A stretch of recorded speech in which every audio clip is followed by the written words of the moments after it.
ई कहानी हा चोर राजू के। ओकर हर रात चोरी के लिए ही बनल रहल, मगर रात तो सबके होखेली। ओकर साथ की ऊ रात केहू और के रहल। रात रहल मगर चांदनी रात ना। चोर राजू एक घर के खिड़की खोले के कोशिश करत रहल। ओकर पीठ पर एगो बैग टंगल रहल। घर के चारों ओर आंगन और बाउंड्री रहल। राजू ई काम एगो लोहा के छड़ से करत रहल, जेकरा वो खिड़की के नीचे की ओर से अंदर की ओर करके रखले रहल। राजू एगो जोर के हाथ मारेला और अंदर से खिड़की खुल जाली। राजू हिन्ने उन्ने देखेला और अंदर कूद जाला। अंदर आवत ही राजू खिड़की वापस बंद कर देवेला। अपना बैग में से वो एगो काला कपड़ा निकाल के ओकरा खिड़की के ऊपर रख देवेला और टॉर्च जला लेवेला। कपड़ा टांगे के मतलब ई है कि बाहर रोशनी ना जाओ। राजू के जब कहीं कुछ न मिलेला तो वो हताश हो जाला। आज के दिने खराब बा, जौनी मनहूस घर में चोरी करे नहीं, कुछ ना बे जा। राजू सिगरेट निकाल के पिए लागल। जलावे के खातिर लाइटर के यूज करेला। चला भाई राजू, कोनो और ठिकाना ढूंढल जाओ। इहे के साथ राजू काला कपड़ा उतार के बैग में रख लेवेला और खिड़की खोलेला, लेकिन खिड़की ना खुलेली। ई खिड़की काहे ना खुल रहल बा? राजू और कोशिश करेला, लोहा के छड़ से खोले के कोशिश करेला। के बा ये जा के बा। हंसे की आवाज सुन के राजू बुरी तरह से डर जाला। राजू चारों ओर टॉर्च मारेला। तब्बे एगो अनदेखा फोर्स ओकरा तेजी से खींच के एगो कमरा में ले जाला। कमरे में आवत ही कमरा तेजी से बंद हो जाला। राजू बुरी तरह से डरल बा। कमरा में आवत ही वो फोर्स ओकरा छोड़ देवेला। ओसे छूटत ही वो फर्श पे पीछे खिसक के दीवार पर लग जाला। टॉर्च जलत रहेला और वो बड़बड़ाए लागल। हे भगवान, ई का हो रहल बा? कहीं घर भूतिया तो ना? राजू के डर सही रहल। वो घर वाकई में भूतिया रहल। वो घर पे एगो आत्मा के राज रहल, जौन सालों से वो घर में केहू के आवे के इंतजार करत रहल। वो रात ओकर इंतजार पूरा हो गए। राजू लगातार कमरा में डरा सहमा हिन्ने हुन्ने टॉर्च मारत रहल।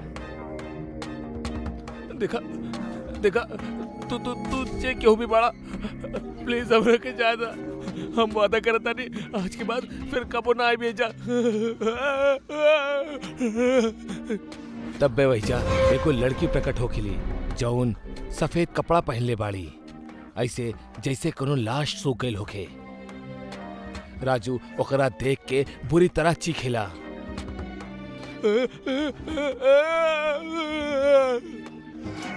डरे और चीखे के जरूरत नहीं खे, हम तोहरा के जाए देब। बस तू हमार दू काम कर दा। तू जोन बुलबू हम करब, हमरा के जाता बस। पहला काम तोहरा के ये आदमी के हर हाल में यहाँ लावे के बा, और दूसर काम ये औरत के यहाँ बुलावे के बा। ठीक बा, हम लेकर आओ तनी। भूतनी राजू के 2 फोटोग्राफ देविली। आदमी के फोटो के पीछे ओकर एड्रेस लिखल बा और महिला के फोटो के पीछे ओकर फोन नंबर लिखल बा। रुका, तू इनका के लावे जा सकेला, लेकिन तोहार आवे तक तोहरा अपन जगह अपन कोनो करीबी के यहाँ छोड़े के होई। अगर ऐसा ना करबा तो तू यहाँ से कब्बो ना जा पाइबा। फोन लगावा। राजू के कुछो समझ में ना आवेला कि वो का करे। आखिर में वो फोन लगावेला। हेलो रश्मि। जो राजू के सबसे करीबी ओकर पत्नी ही रहल, यही से वो ओकरा के बुलौलस। पत्नी खिड़की से घर में और फिर कमरा में आवेली। काहे बुलेले बाड़ा हमरा के यहाँ ये उजड़ल चमन में? तब बे राजू के पीछे वो भूतनी आ जाली और जकरा देख के रश्मि चीखे लागल। तब बे भूतनी ओकरा गर्दन से पकड़ के उठा लेवेली। ई का कर रहल बाड़ू तू? छोड़ दे एकरा के, छोड़ दा, प्लीज छोड़ दा, एकरा के मत मारा एकरा के। परेशान मत होखा, बस ये देखत रानी कि तू जेकरा के यहाँ छोड़ के जाताड़ा उस सच में तोहार करीबी बाड़ी की ना। अब जा और जल्दी से फोटो वाला आदमी के लेके आवा, कैसे भी करके लावा। बाकी लेके आई हा और वो औरत के फोन करके इन्हें बुला लिहा। माँ बाड़ी उ हमार, ई घर के जिक्र करबा तो वो आ जाई।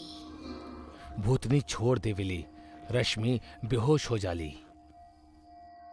ठीक है, जैसन तू कहलू हम वैसे कर दे। बस तू हमारे वाइफ को कुछ मत करिया, हम जाता नहीं। तब बे दरवाजा खोल जाला और ओकरा बाद खिड़की भी खुल जाली। राजू पागलों के जैसे आधी रात में वो आदमी के घर ढूंढत रहल। राजू फोटो के पीछे लिखल एड्रेस से लोगन के घर के नंबर चेक करत रहल।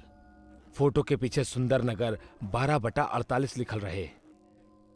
एगो जगह टॉर्च मारेला तो वहां 12/36 लिखल रहे। थोड़ा आगे जाला और फिर से टॉर्च मारेला, वहां 12/48 लिखल रहल। साथ में लिखल रहेला राम निवास।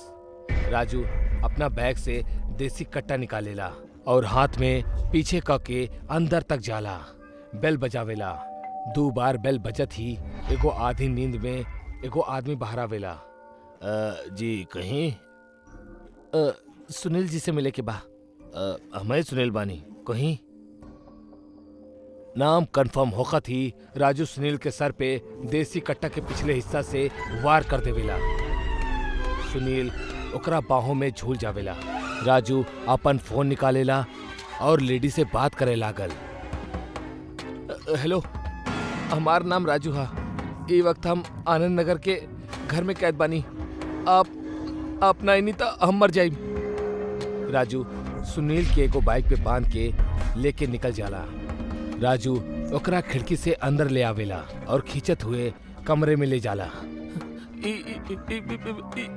इली भूतनी जी, जैसन आप कहले रहनी हम वैसन कर देनी।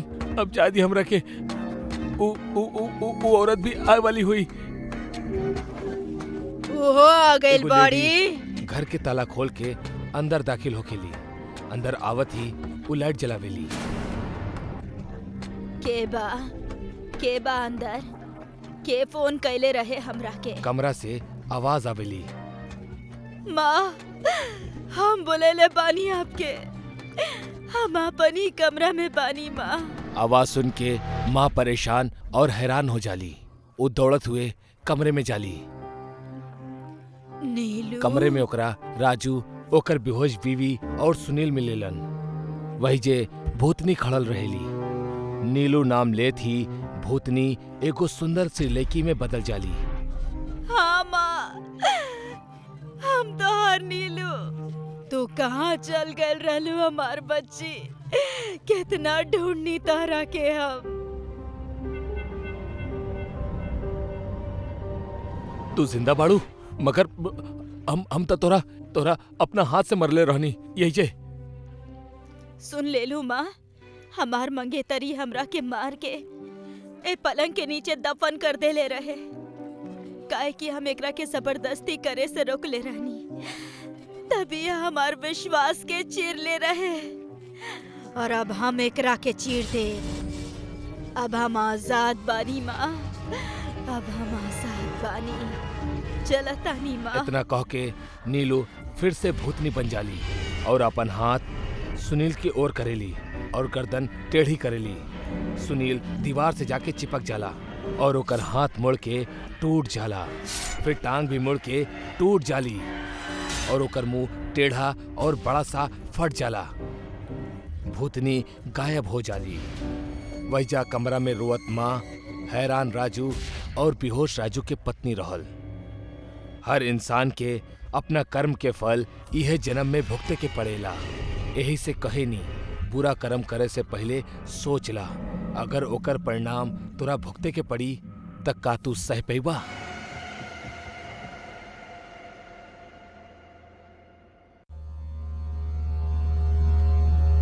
ई दुनिया में हर चीज भोगे खातिर बनल बा, लेकिन कुछ चीज के सुख भोगे के खातिर इंसान ई छोट सा जिस्म में खुद बड़ा लालच पाल लेवेला।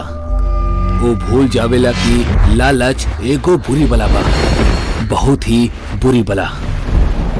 भाई हमार पटवारी से बात भइल रहे, उस सरकारी सड़क के नक्शा दिखोले बा हमरा के। अरे कोनो काम के भी बात पता चलल कि सब फुसकी बम निकलल। फुसकी बम ना भाई, हाथ गोला निकलले बानी, उहो बहुत बड़ वाला। सरकारी सड़क गांव के आखिरी कोना पर जौन दयाचंद रहेले ना, ओकरा जमीन से निकल रहल बा। और इतना ही ना भाई, ओकर जमीन के लगभग 10 एकड़ हिस्सा इंडस्ट्रियल कॉरिडोर में आवे वाला बा। दयाचंद के पोता तो शहर में रहेला ना? हाँ भाई, एकर मतलब अगर हम ओकर जमीन अबही खरीद लेहब त हम जिंदगी भर ऐसे रह सकेनी। हाँ भाई, बिल्कुल यह बात बा। बतावा फिर का करल जाव आगे? ई तब ध्यानचंद ही बताई कि आगे का करे के बा। देखा बड़ो, हर पांव कब्र में लटकल बा। यही से कहा था नी, ये जमीन जायदाद से मोह त्याग के ये कागजात पे दस्तखत कर दा, अपना जमीन हमरा नाम कर दा। और अगर तहरा के डर सता रहल बा कि हमने तोहरा से फ्री के रेवाड़िया लेहब, त तनाव मुक्त हो जा। तोहरा जमीन के जितना बनेला ओकरा पाई पाई तोहरा के मिल जाई। और अपना मरे तक ना ऐस के साथ ही घरे में रहिया, तो कुछ ना कही तोहरा के। किसान के लिए ओकर जमीन माँ हो खेली, और माँ के सौदा ना कल जाला। जा सकेला तू, दरवाजा सामने है। काका, बूढ़ हड्डियन के जवान खून के तरह कड़के के ना चाही, हड्डी टूटे के डर रहेला। अभी अपना डायलॉग बाजी बंद करा और चुपचाप दस्तखत करा। भैया, ये आप लोग काका से ऐसे कैसे बात कर रहल बानी? अगर ये अपना जमीन ना बेचल चाहता रहे तो हमने के इनके फैसला के रिस्पेक्ट करे के चाहिए। हमार ख्याल से हमने के यहाँ से चले के चाहिए। छोटे, अपन ख्याल अपना पास ही रखा, शहर में गुजर बसर के काम आई। हम यहाँ खेत में हल चला के तहार शहर का खर्चा पूरा ना करेनी, लट के जोर पे काम करके करेनी। यही से अपन ख्याल अपने पास से रखा, दस्तखत देकर पॉप भी करी। अरे ओ बड़ू, कर दाई खेत हमनी के नाम, वरना तहार उंगली के निशान लेके हम तहरा जिंदा ही जमीन के अंदर गाड़ दे। जौन करे के हक कर ला, मगर कोनो भी कीमत पे हमें जमीन ना बेचा। मर जाइबा तो सब छाती पे लेके जाइबा का? छाती पे बेशक ना जाई, मगर मरला के बाद ई बात के खुशी होगी कि हमार जमीन हमार ही छाती पे बा। भैया, भैया ये का कर रहल बानी आप? मर जाई। अरे भाई सुना, भाई रुका, भाई रुका। भैया भैया भैया छोड़ दे करा के, ये गलत था। सही गलत के परिभाषा हमार आगे ना चलेला छोटे। हमने जोन करे नी वो है सही होकेला, और सब्र रखा। हमने एकरा के मारे ही जा रहल बानी। तीनों भाई पे उनकर लालच सिर चढ़ के बोलत रहल। उनके लालच के आगे अब इंसानी जिंदगी के कोनो मोल न रहल। लेकिन बूढ़ा भी जीवट रहल, ओकर चेहरा पे मौत के खौफ के जगह हंसी तैरत रहली। भरी बारिश में छाता के आड़ में नेत्रपाल बूढ़ा के अंगूठा साफ कैलस और सारा कागजात पे ओकर अंगूठा के छाप ले लेलस। हम आए, हम वापस आए, हम वापस जरूर आए। हमार जमीन हमारी छाती पे रही।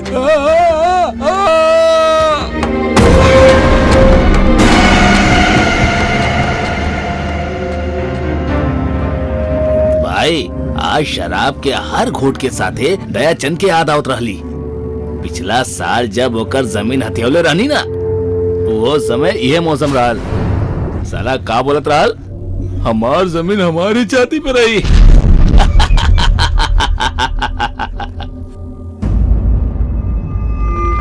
केहू के मार भी दी और ओकर मजाक भिड़ावे नी।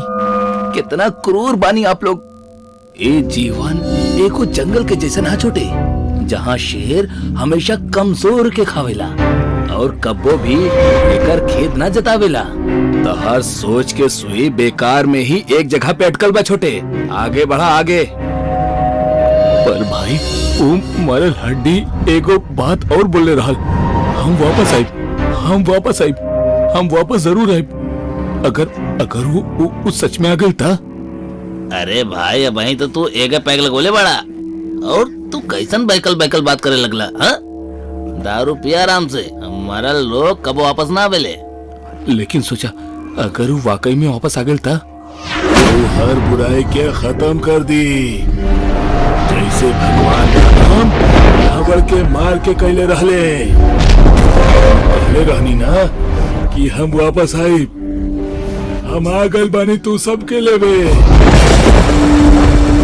ना ना ई ना हो सकेला। पर ई तो मर चुकल बना भाई।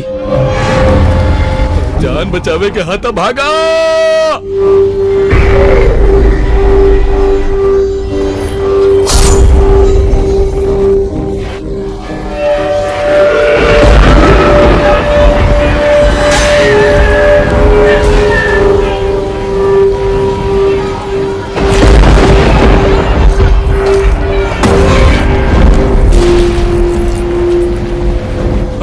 हमरा के माफ करा बाबा, हमरा से गलती हो गई। हम आपके पूरा जमीन आपके वापस कर दे। हम आपके और 10 एकड़ जमीन दे दे। बस हमरा के मारी ना। मौत सामने देख के तोरा जैसा सारा लालची खोर इंसान मौत के भी पैसा से खरीदे के कोशिश करेले। पगला, इस सौदा देवे से पहले एक बार ई तो सोच लेवे के रहल, जमीन के ई मरल आदमी अब का करी।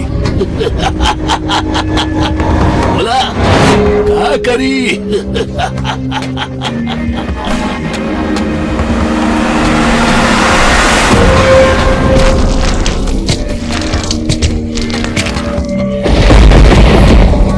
तारा हमरा से डरे के जरूरत ना है बेटा, तू भला इंसान बड़ा। कुछ दिन में हमार पोता दिल्ली से यहाँ आवे वाला बा। हमार जमीन ओकरा नाम चढ़ा था, वरना हमार जमीन हमार छाती पे ही रही। समझ रहा बड़ा ना बेटा।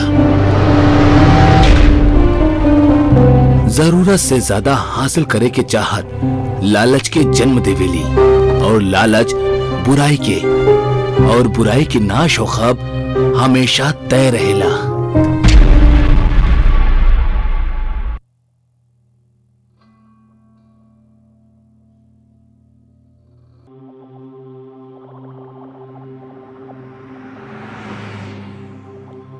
यार मोहिनी, आखिर तू एगो बहुत बड़ बजट की फिल्म साइन कर ही ले लू।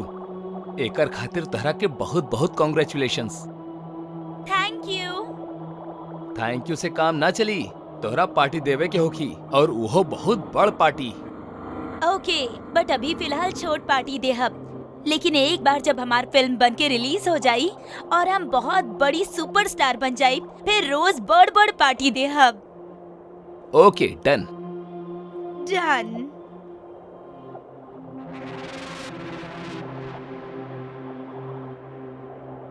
ओके बाड़ी, जौन इतना राती में बीच सड़क पे खड़ल बिया।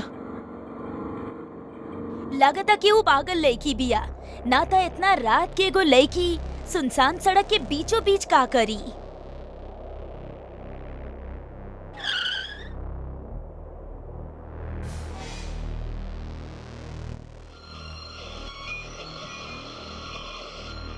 ए पागल लड़की, बीच सड़क पे काहे खड़ा बाड़ू? हटा रास्ते से। सुनत नहीं के, लागत है सचमुच पागल बिया। ए लड़की, हट जा रास्ता से, हमने के देर होता, जाए के बा हमने के। ना हटब। ना हटबू तो कार से उड़ा दे तोहरा के। एगो काम करा, तू कार साइड से ले ला।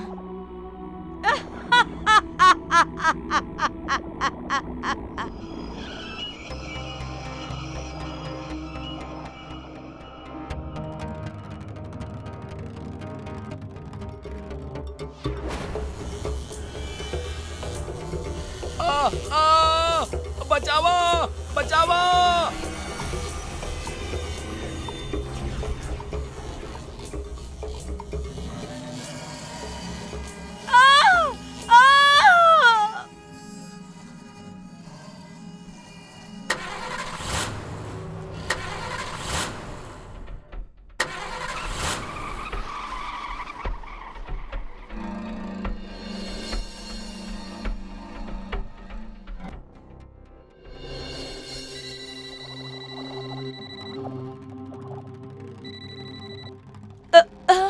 हेलो मोहिनी, कहाँ बाड़ू तू? हम तोहार कब से इंतजार कर रहल बानी। कब तक अइबू तू? के कमाल करेलू मोहिनी, तू हमारा आवाज भी ना पहचान लू। हम करिश्मा बानी, तोहार बेस्ट फ्रेंड करिश्मा। करिश्मा, देखा अब ड्रामा छोड़ा और जल्दी से हमार घर आ जा। हेलो प्रमोद, जितना जल्दी हो सके तू घर आ जा, प्लीज आ जा।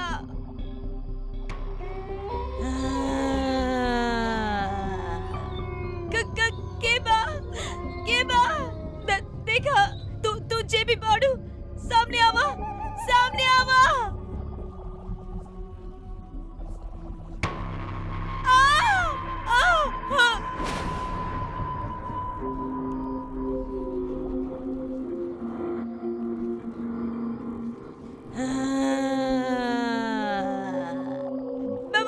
हमरा के मत मारा, छोड़ दो, हमरा के छोड़ दो। मोहिनी, मोहिनी,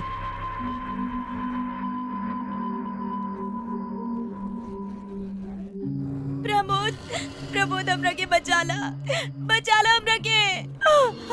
वो हमरा के मार दी वो हमरा के। मोहिनी, का भेल तोरा के? और के मार दी तोरा के? ऊ के? करिश्मा। करिश्मा? आइली रहली, हमरा के वो मारे आइल रहली, हमरा मारे आइल रहली। मोहिनी, का हो गइल बा तोरा के? ओ यहाँ कैसे आ सकेली? हमार यकीन करा प्रमोद, आइल रहली हूँ।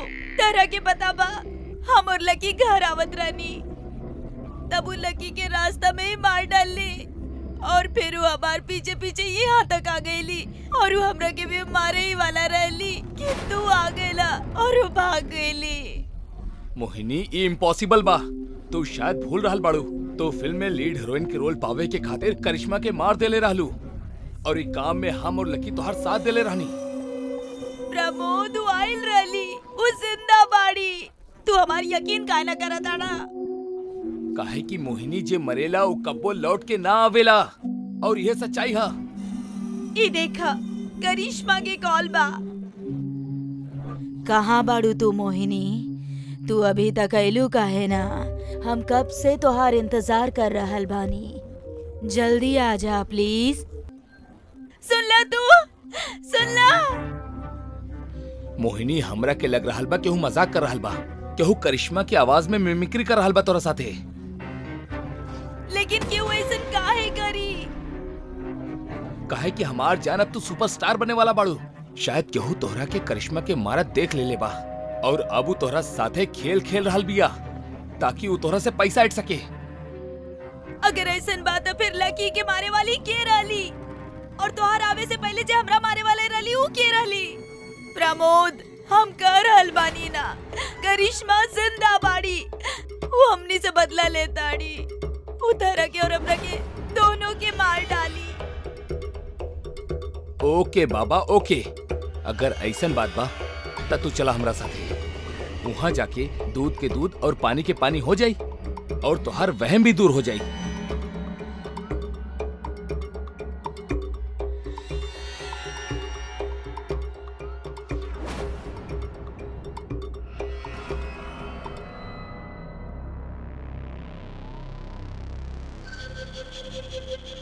प्रमोद, हमरा के बहुत डर लागता। कम ऑन मोहिनी डार्लिंग, इस शेर जैसन बॉयफ्रेंड तोरा साथे बा तो डरे के का बात बा? प्रमोद, एक बार सोच ला, कहीं हमनी यहाँ आके कोनो गलती तो ना कर रहल बानी। गलती करे के तब्बे तो तोहर गलत फहमी दूर हुई। डोंट वरी, हमार होगा तोहरा के कुछ ना हुई। चल अंदर।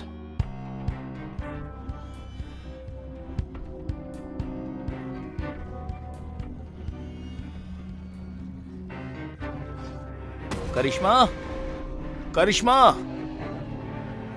देख लू यहाँ केहू नहीं खे।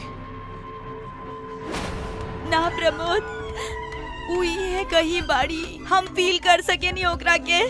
हमरा ना आवे के चाहत रही यहाँ पर। बहुत बड़ गलती कर देनी, हम बहुत बड़ गलती कर देनी। का हो गइल बा तोहरा के मोहिनी? यहाँ केहू ना हा यार। अच्छा से देखा, ये घर ना जाने कब से बंद पड़ल बा।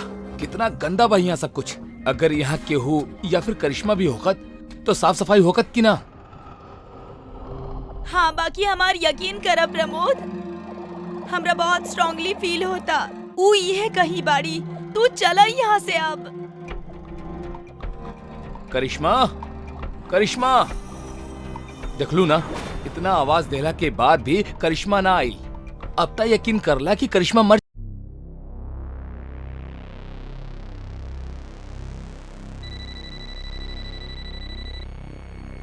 कैसन बड़ा मोंटू? अरे भाई, हमार हाल चाल सब तहरा हाथ में बा। जब से तरह के 5 बुक्स के कॉन्ट्रैक्ट देले बानी तब से जान हलक में बा। 50 लाख दे चुकल बानी तोहरा के, लेकिन 5 महीना बीत जाइला के बाद भी तू अब तक 2 पेज भी ना लिख के देले बाड़ा। सॉरी यार, राइटर्स ब्लॉक के फेस से निकल रहल बानी। जल्द ही कुछ लिख के दे दे। अब कौनो हिल स्टेशन पे भेज दी का? अगर तार राइटर ब्लॉक ब्रेक होगा तो के आई थिंक इहे सही रही। ठीक बा भाई, जैसन तू बोला। पर एगो बात बतावा, ई हिल स्टेशन के पैसा तरह पेमेंट से काटे के बा या हमरा आपन ही लगावे के पड़ी? राइटर के ऐसे ही लोग मुश्किल से पैसा देवेले। अब तू देवे के बाद लेवे के मंसूबा भी पाले लगला। जोक सपाट। बुक करके बताओ तनी।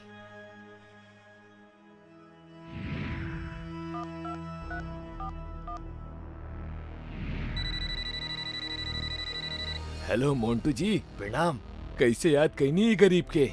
अरे जनाब, आपके काम के खातिर तो आपके ही याद कल जाई ना। ठीक कहनी। कितना बंगलो बुक करे के बा?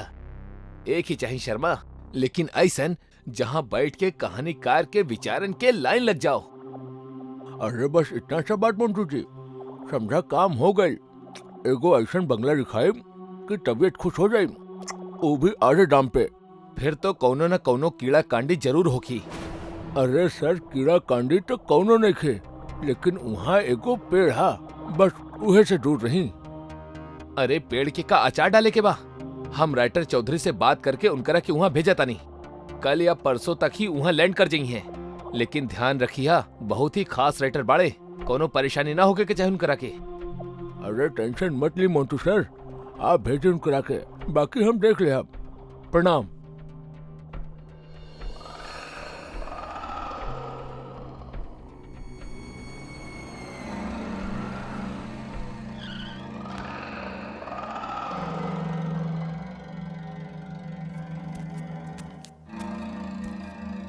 अरे भैया मिश्रा जी, अरे यार ले लिया अपन 200 रुपया यार। हैं? अरे कहीं भागा टानी का हम? अच्छा फोन रखा टानी, कस्टमर आयल बा। 2 पैसा कमाए तबे ना देह तोहार पैसा। जी जी प्रणाम। हाँ आपके? हमार नाम चौधरी। ओ मोंटी जी। अरे यस यस यस, कल रहनी हमरा के फोन। हम तो आपके ही इंतजार करत रहनी, कब से पान खात खात। आई चलल जाओ पहाड़ के ऊपर, मस्त जगह सेव करके रख ले बानी हम आपके खातिर। आई पहन ली चौधरी जी, फॉर सेफ्टी। चली। अरे ससुरा, चले के खातिर ही तो बाइक पे बैठल बानी, चली। वैसे हमारी बाइक के बारे में कुछ पूछी? एकरा हम डेविड के सन से ले ले रहनी। अरे बाहर लेके गए रहनी हम, बहुत ही बढ़िया बाइक बाई। इली चौधरी जी, आ गई आपके बंगलो। कैसन लागल बताई?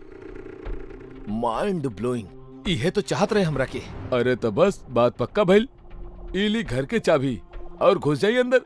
बाकी हम आपके खातिर खाए पिए के जुगाड़ फिक्स करके आवतानी। तब तक आप किचन में रखल नूडल्स वगैरह के बना ली। लेकिन लेकिन का? वो पेड़ से दूर ही रही। काहे? वहाँ कोनो भूत प्रेत रहेला का? ओसे भी बढ़ के हा वहाँ कुछ। मतलब मतलब ई कि ऊ ई बंगलो के हिस्सा ना हा राइटर साहब। ओकर मालिक ऑब्जेक्शन कर देहलस तब मुश्किल हो जाई, यही से उसे दूर ही रही। हम सामान ले आओ तनी।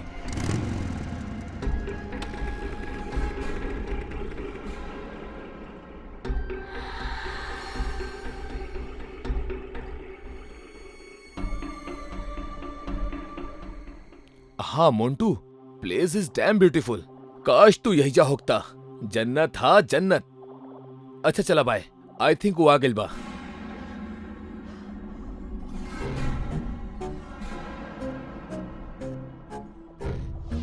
अरे चौधरी ई का कर रहल बड़ा यार। तू लिखे आयल बड़ा ड्राइंग करे ना। लागता कोनो दूसर विंडो पे ही बैठ के लिखे के पड़ी।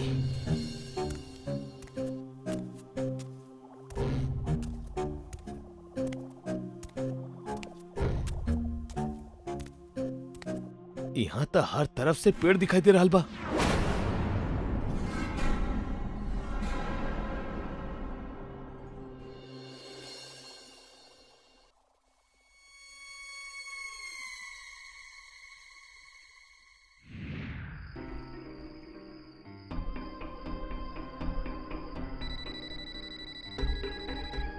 हाँ मोन्टू बोला। बोले कि हमरा के ना तोरा क्या भाई, कितना पेज लिख डल्ला जन्नत में बैठ के आज। खाक लिख डलनी यार। यहाँ एगो पेड़ हा, वो हमार थॉट्स के ब्रेक कर रहल बा। हर विंडो से उहे एक पेड़ दिख रहल बा। देखा चौधरी, अपन दोस्ती एक तरफ, बिजनेस एक तरफ। हम तहार स्टार टेंट्रम ज्यादा ना झेल सकेनी यार। कबो राइटर्स ब्लॉक, कबो जन्नत जगह। अब जन्नत जगह में पेड़ तोरा के खटके लगल बा। अगर तोरा के ऐसे ही बहाना बनावे के बा तब प्लीज हमार साइनिंग अमाउंट हमरा के वापस लौटा दा। हम केहू और से काम करवा ले हब, उहो कम पैसा में। अरे तू गलत ट्रैक पे जा रहल बड़ा मोन्टू। ओके, कल तक कुछ शुरू करता नहीं। बाय। सॉरी पेड़ जी, आपके शहीद होके के पड़ी।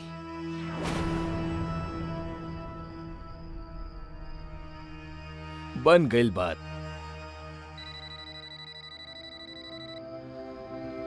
हाँ बोला शर्मा। अरे बोलना कहा सर जी, ये बताई कि बंगलो में मजा आ रहा बा कि ना। बंगलो तो आपके बहुत शानदार है शर्मा, लेकिन ये पेड़ शानदार नहीं खे। हमार थॉट्स के बीच में रुकावट बन गई बाई। हम एकरा के काटे जा रहल बानी। जे भी एकर मालिक बा ओसे डील कर लिहल जाई। अरे ना ना, ये सही ना हा चौधरी जी। एक कॉन्ट्रैक्ट में भी लिखल बा कि आप वो पेड़ के ना काट सकेले। अरे का भाई शर्मा, एक पेड़ ही तहाई। ऊ पेड़ ना हा चौधरी जी, ऊ एगो जीवन हा, जिंदा हाउ। ऊ आपके ओकरा नुकसान न पहुंचावे दी, उल्टा ओकरा नुकसान पहुंचावे के खातिर आपके ना छोड़ी। ऊ हमार मानी, आप बंगलो में जाई और आराम करी। सॉरी शर्मा, पेड़ तो काट के ही रहा हम। चौधरी जी, चौधरी जी, चौधरी जी, चौधरी जी रुक जाई। भाई चौधरी तो गई।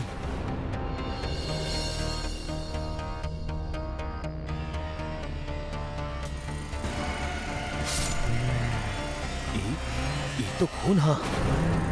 तो इंसान अपना मतलब के खातिर हमरा कहीं भी जिए ना दे रहल बड़ा।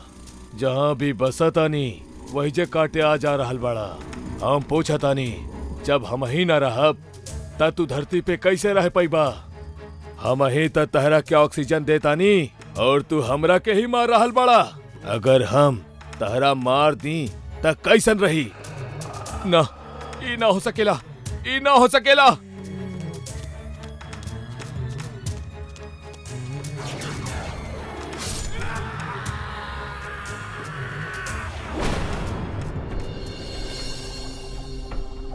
तो बताएं कैसे लागल ही बंगलो। Mind blowing. हम यही दे रहा। तलनी चाबी, लेकिन व्हाट? वो पेड़ से दूर ही रही। अरे ऐसन काहे बोलेला तू? कहे कि वो पेड़ जिंदा है।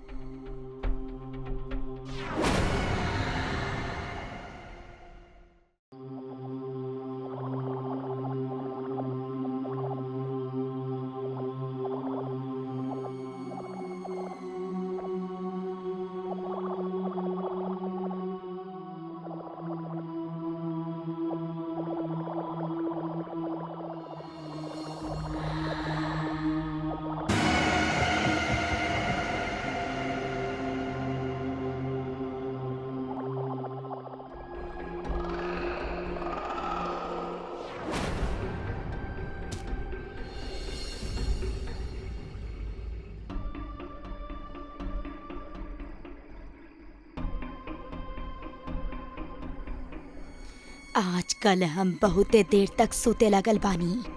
ऐसने चलत रहे त हमार आलू के खेती खराब हो जाई। जल्दी से जाके पानी दे देतानी।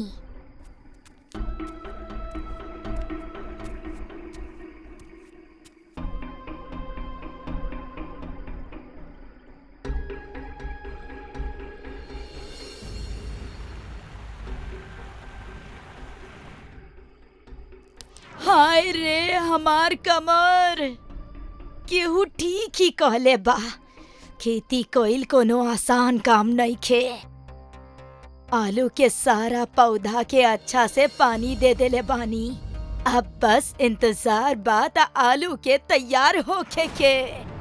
फिर हम लोगन के ई आलू खिला के अपन वश में करब और उनकर जरिए दुनिया के सबसे सुंदर स्त्री बन जाएब।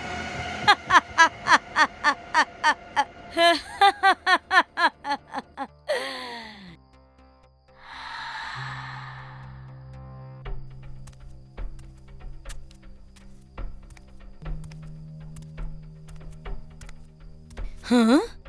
हम फसल में पानी तो अच्छा से देले रहनी। काश आलू भी अच्छा से बैठल होखिए।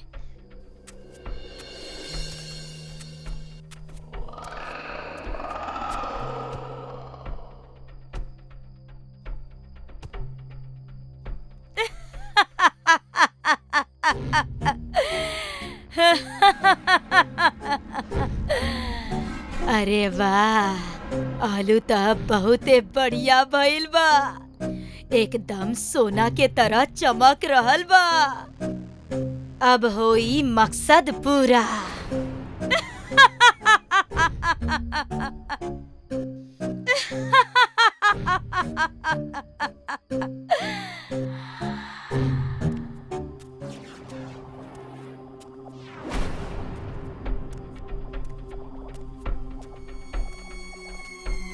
आलू ले लो, ताजा ताजा आलू, बड़ा बड़ा आलू, छोट छोट, हर तरह के आलू ले लो। सस्ता सस्ता आलू ले लो।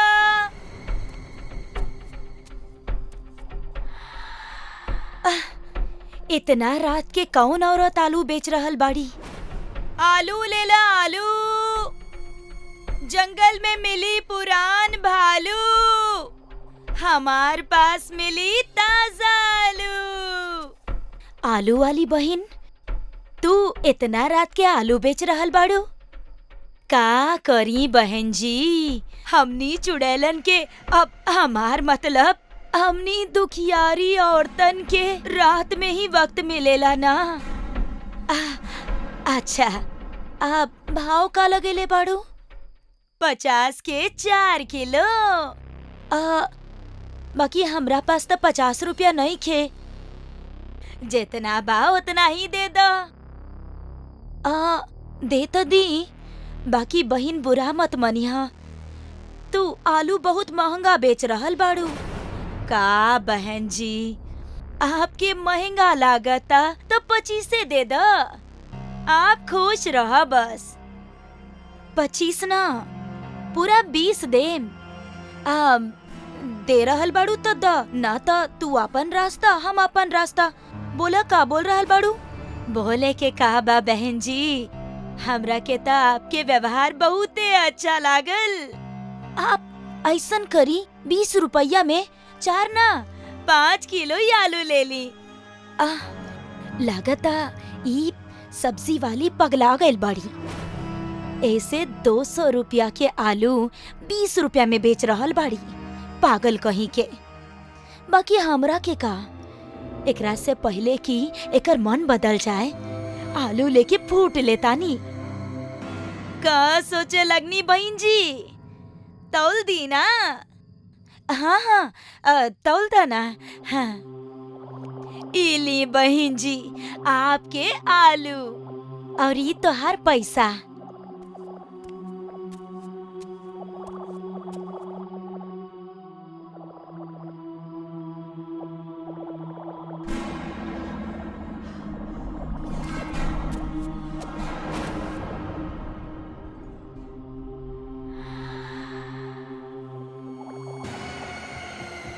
मोहन आज आलू के सब्जी बनावे के कहले बाड़े। जल्दी से बना के कपड़ा धोए बैठ जाता नी। हे भगवान, घर में तो एक ही आलू बा। एक आलू से सब्जी कैसे बनी? बाजार गईनी तो आवे जाए में ही पूरा समय चल जाई। आज तो मोहन जी खूब डांटी है हमरा के। का करी? आप शालू से पूछ लेता नी। अगर ओकरा पास आलू भइल तब बात बन जाई। शालू, अरे शालू, सुना तो तनी। शालू, शालू, शालू। दरवाजा तो खुला बा, फेरी बाहर काहे ना आ रहल बाड़ी? शायद बाथरूम में हुई है। आवाज दे के देखा तानी। शालू, अंदर जाके देखा तानी। अरे शालू, तरह के कितना आवाज देनी हम, बाकी तू टीवी में इतना घुस गइल बाड़ू कि हमारा आवाज ही ना सुन लू तू। सॉरी माला, हम सुननी ना। का चाहिए तारा के? अरे मोहन आज आलू के सब्जी बनावे खातिर कहले बा, बाकी घर में आलूए खत्म हो गइल बा। तारा पास आलू बा का? शालू के पास हमेशा आलू रहेला। वैसे आज हम आलू के सब्जी कुछ ज्यादा ही बना ले रहनी। तू ये लेके जा, तो हर समय भी बच जाई। अरे ये तो बहुत ही अच्छा बात हो जाई। थैंक यू वेरी मच शालू। शालू के आलू खातिर नो थैंक्स। बाकी सब्जी ले जाए से पहले तनी चख के तो बतावा कि कैसन बनल बा। शालू, सब्जी तो हम चख ले हब, बाकी एगो बात बतावा, तार आँख के का बहिल बा? कुछ ना, उ मोतिया बिंद हो गइल बा। मोतिया बिंद ऐसन थोड़ी ना होखेला। काहे? तारा के का कबो मोतिया बिंद भइल बा? ना भइल त नहीं खे, बाकी ना भइल त चला शालू के आलू टेस्ट करा और घर पहुँच के अपन पति के सेवा करा। अच्छा, टेस्ट करा तानी, रौब मत झाड़ा।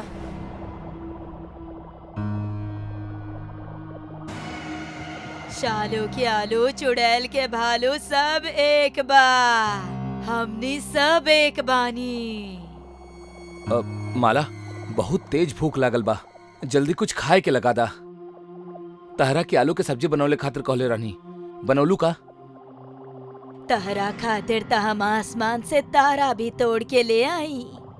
इस सब्जी बनावल कौन खेत के मूली बा? इला खा आलू के सब्जी। अरे रोटी भी तलावा, खाली सब्जी कैसे खाई? आज तोहार पड़ोसिन शालू आलू के ऐसन सब्जी बनैले बाड़ी कि एक चम्मच खाते ही तरह कुछ खाए के जरूरत ना पड़ी। वो सब तो ठीक बा, पर तहार आँखें का भइल बा? मोतिया बिंद हो गइल बा।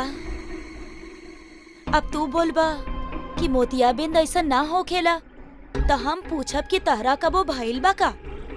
तो तू सोचत जवाब देबा कि ना। फिर हम कहब कि जब तहरा के पता ही नहीं खे कि मोतिया बिंद कैसन हो खेला, तो इतना सवाल जवाब काहे? सीधा सीधा सब्जी खा। अरे तोहरा हो का गइल बा? कितना तड़ातड़ बोल रहल बाड़ू। अच्छा लावा दा, हमहू तो देखी पड़ोसन के हाथ के जादू। अब हमार मतलब टेस्ट। काहे? तहरा के भी हो गइल ना मोतिया बिंद? हो गइल। तो बोला, शालू के आलू, चुड़ैल के भालू सब एक बा।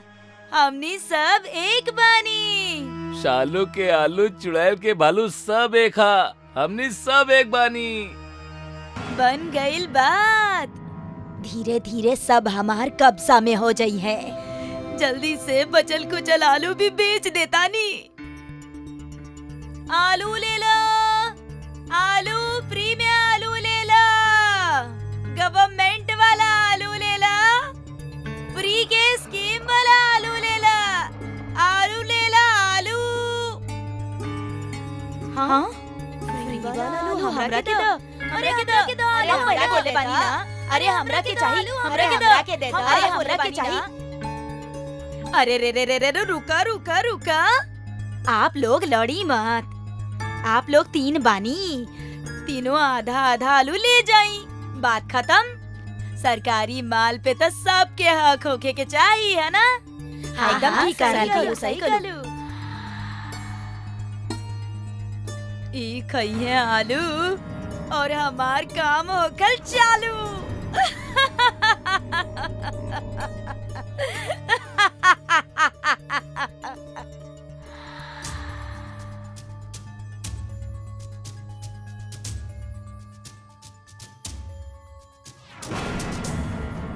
चुड़ैल माई की जय हो, चुड़ैल माई की जय हो, चुड़ैल माई की जय हो, चुड़ैल माई की जय हो, चुड़ैल माई की जय हो।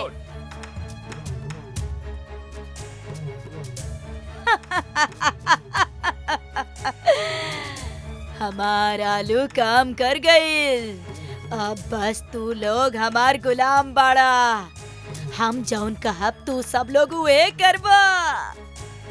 हम दुनिया के सबसे सुंदर स्त्री बने चाहतानी। ओकरा खातिर हमरा के 100 जवान आदमियन के खून से नहावे के होई। त जा 100 जवान आदमी के पकड़ के ले आवा। जा बचावा, बचावा के बचावा।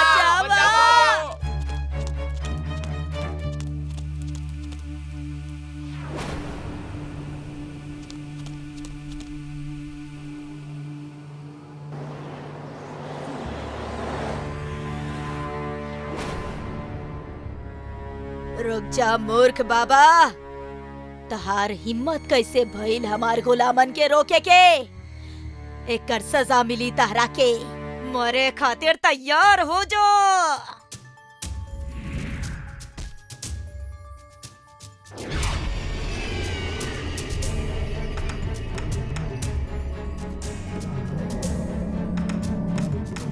जय महाकाल।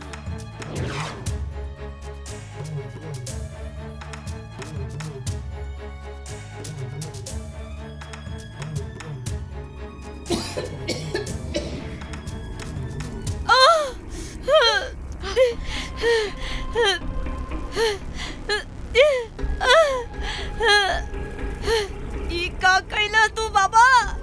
ई लोगन के हमार सम्मोहन से निकाल के तू हमार कैल करावल पे पानी फेर देला।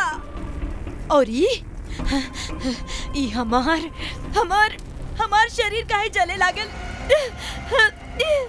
रोका ई आग के, रोका ई आग के। जब तक महाकाल एक गुलेल बाबा के साथ पड़े, केहू चुड़ैल उड़ैल भूत प्रेत केहू के कुछ ना बिगाड़ सकेला। जय महाकाल। जय महाकाल।